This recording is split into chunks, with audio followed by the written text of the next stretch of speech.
was built in 1989. The whole house is built in 1989, and I have a flashlight in here because I don't have really good lighting, so bear with me on the lighting situation. These are panel walls. It was very in at some point in the late 80s into the 90s to do these solid panel fake marble walls, which I'm a little bit ambivalent about. I know why they started making them, because people didn't want to deal with all the grout lines and the tile and the care and all that stuff, so they just felt like these panel walls were the solution. And they really have been, maybe for a minute or so, but eventually these fail. And I'm not certain where they fail, because I've taken these out before where there's literally wood rot on the studs over here, where you can see this stud, and there's another one over here. So there's been wood rot on here, and everything being equal and the caulking all being in place and all that stuff, I'm always at a loss to how the wood rot happened. So there is that. It's happened a few times where I've taken these out, but that's not what I'm here for and why I'm talking again so much.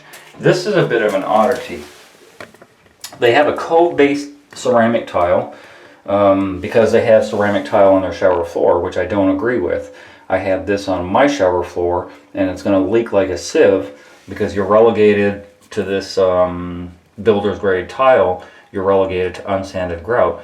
So unsanded grout barely squeezes in between these two tile, and then on top of that it's very porous, obviously, and it's going to get into your pan material. So they weren't waterproofing pans back then. And there's this whole notion of water in, water out system that this is supposed to. I'm not going to get into that discussion, because a lot of people know how I feel about some of these things that are purported.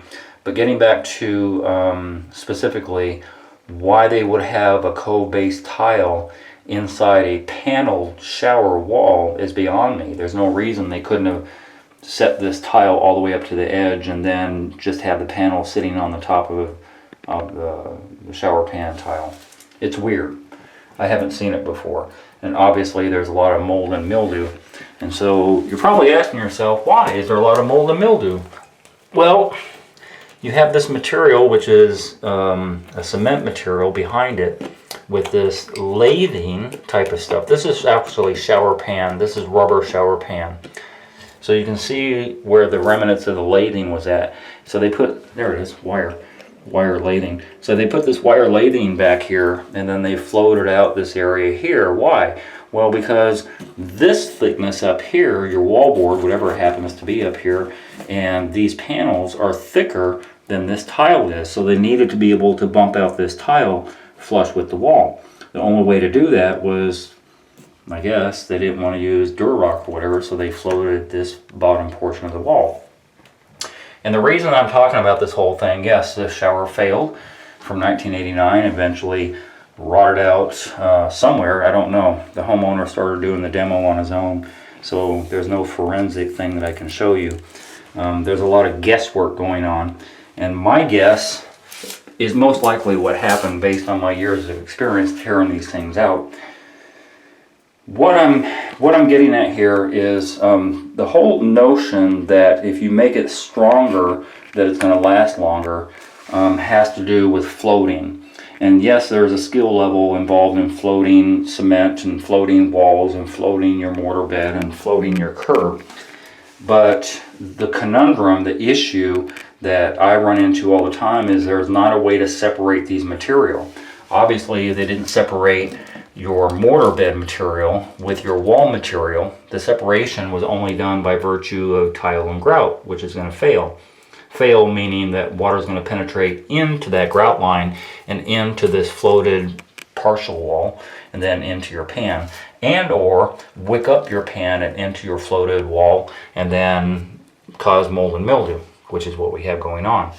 And it might be sheetrock behind here, so it's got food that will continue to rot things away until it's just no good anymore, which it's really not anyway, because they already had a leak below. But the leak happened almost with 100% certainty that this is not a wood curb. And it wouldn't matter that it was wood, because wood can rot. What matters is, in the same light that I just said they floated and married their material here, they did the same thing here. So this is either one of two ways that they did this. They either literally had brick in here, wrapped this wire mesh around the brick, and then floated out the curb and tiled over that float, right? Or they just went ahead and put some type of, I don't know how they would have done it exactly, but either which way, this is a cement curb.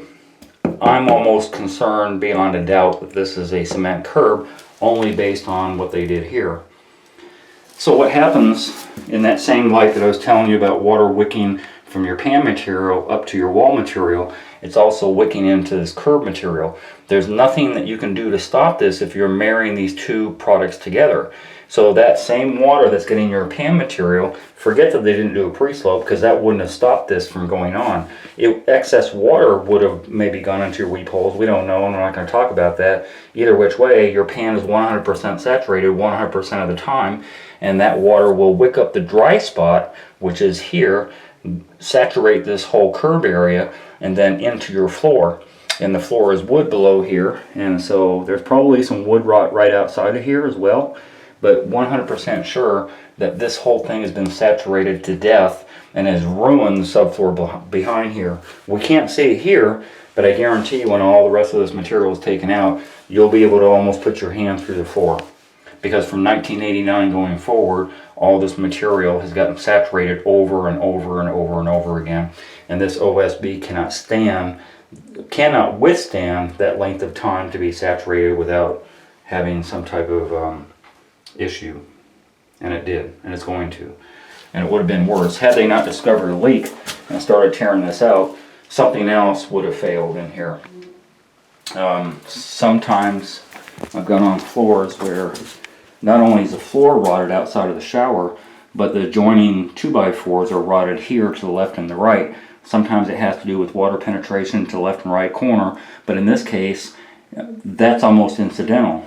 Yes, they had water penetration to the left and right corners, most undoubtedly because of the tile makeup, and because there's a line, definitive line, in between the tiles that water is getting into that line up under this caulking of this rail and saturating that curb.